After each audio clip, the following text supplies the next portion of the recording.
So hey there again. So we're doing the update kind of midway through on the video. We're kind of doing the install on the 2013 Hyundai Genesis. We're doing the little nav system slash 9-inch audio package. So again, just a little variation from the video. I thought I'd kind of showcase that. So the unit that the gentleman online has been putting in is the same, essentially the exact same thing I'm putting in. I think there's very little variation in regards to the models.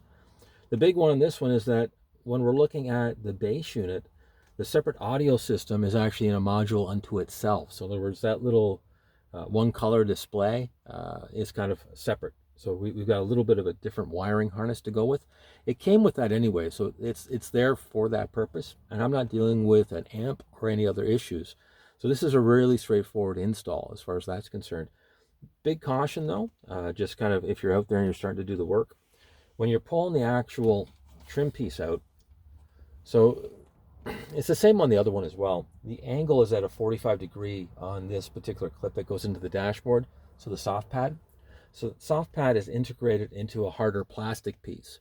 So if you reef on the soft pad, you're able to separate the actual dash padding from the actual clips. So you don't want to do that. You want to do that from the back side of the unit or give it a good reef. In other words, you don't want to be gentle with it. At least that's what I found. It might be different on your car.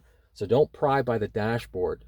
Take it from the back side. Once you've taken all the screws out, at a 45-degree angle, just give it a good reef on it. It'll come right out.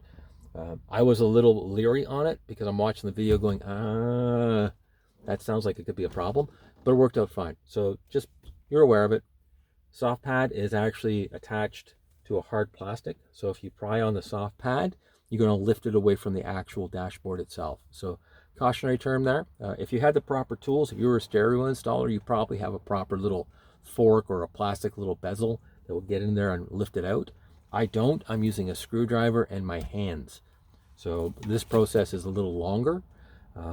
Does the same job. It's just one of those things where you got to be very careful with it. Again, the soft padding. Don't pry against it or pull against it because you're going to find it'll pull itself away from the actual plastic. Okay? Have yourself a pleasant and enjoyable day.